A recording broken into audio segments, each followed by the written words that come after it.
Ever since Adepticon, Games Workshop have been drip feeding us little tidbits about how 10th edition is going to work. But one thing they haven't really gone into in much detail about is detachment rules. They've made out like force organization is out the window and you can take anything you like. But I think I've figured it out. I think there's a bigger secret that they're not letting on just yet, and here's what I think. Games Workshop actually showed off a little bit more last week about how army building is going to work in 10th edition, and there's been 9,000 YouTube/Instagram shorts about this, so I'm going to go over it as well. For the new edition, the rules team have tried to incentivize the use of a wider range of units by ensuring that each one has a cool, unique ability to bring it to the battlefield.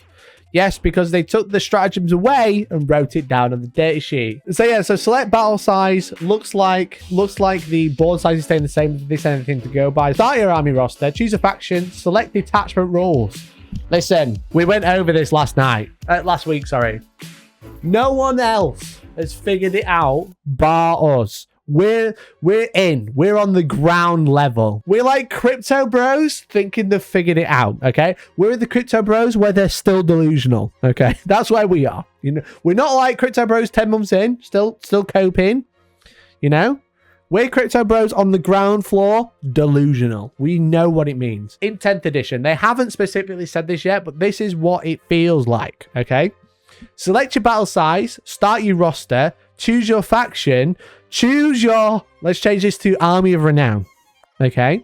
Select detachment rules. Now, they are saying they get rid of force organization. They are saying they're getting rid of battlefield roles. You can take up to 6 troops and then up to 3 of any other unit in the game, barring special characters. You know, special characters are 1-on-1. That's fine. But detachment rules, they haven't spoken about. They just keep kind of teasing it. And as we spoke about last week, I reckon detachment rules are going to be exactly the same as the World Eaters Codex. So the World Eaters Codex, you open it up, you build a list with just World Eater units, you get 8 stratagems, okay? You get some Warlord traits, you get some relics. But on the next page, you flip it over, you build the World Eaters list using only Khorne Demons and Land Raider units, and Angron has to be your Warlord, you get different Warlord trait, different relics, different stratagems. That's what I think the detachment rules are going to look like. And that's what a lot of people aren't talking about yet.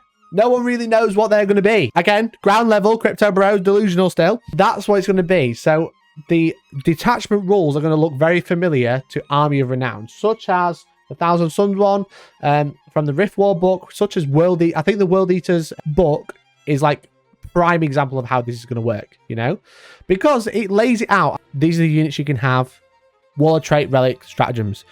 Then on the next one, you have Chapter Tactic again, the same one, for the Disciples of the Red Angel, Warlord trait, demonic incursions or whatever, you know, but it's essentially enhancements, which they're going to be called now, and then the stratagems. And now none of the stratagems are repeated, but they're completely different stratagems. But that's what I think this means, to select detachment rules. Rather than having a force organization, they're going to add restrictions instead. But then once you've selected your detachment rules, then you select units. And I feel like that solidifies it even more, because you select the detachment rules before you put units in your army, which only amplifies my theory that you select your detachment rules, then you put the units in, because it might say you can't take this unit or you must take this unit, you know? And then you promote your Warlord. So they've said select detachment rules. Here's where the differences begin to show themselves. Instead of choosing a sub-faction or constructing your own, you now choose a single set of detachment rules for your whole army. These include special abilities, enhancements, stratagems, and unit restrictions. So enhancements, obviously, Warlord traits, relics. That's what they've kind of changed it to. So enhancements, much like in boarding actions, they already mention enhancements. This is what it kind of looks like. For instance, you might be playing the Gladius Task Force of the Adeptus Astartes. Your faction gives you the Oath of Moment army rule, while your detachment gives you access to 6 unique stratagems on top of the core group in the main rules. As well as the 4 exclusive enhancements for Space Marine characters, it also bags you the Combat Doctrines ability, which allows you to pick from 3 powerful doctrines during your command phase. If you choose to fight with a different detachment, you replace your stratagems, enhancement, and combat doctrines with those of a new detachment. So a detachment, as obviously we've got Gladius Task Force. Now, don't think we're going to see the Gladius Strike Force, okay? We're not going to see double Gladius Strike Force for 3 tanks, riders, and drop pods like we did in 7th edition. I think they're just reusing the name. But the army, the faction gives you Oath of Moment, and your detachment gives you access to 6 unique stratagems. I think this is going to be where it goes. The Gladius Task Force is a detachment that has only Space Marine units. You can't include X, because Gladius Task Force will be referencing some time in the lore or some way that the army might fight. This might be a Gladius Task Force. For example, it might say Gladius Task Force is a task force that is comprised only of Adeptus Astartes, but you must only include Primaris units. For example, as an idea.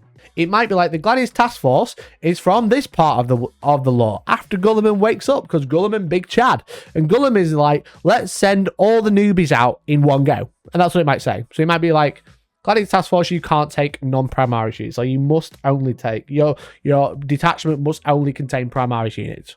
Again, as an example. That's one thing it could be. For doing that, you get Oath of Moment, you get some unique stratagems, you also get the Combat Doctrines ability, which allows you to pick from 3 powerful doctrines during your command phase.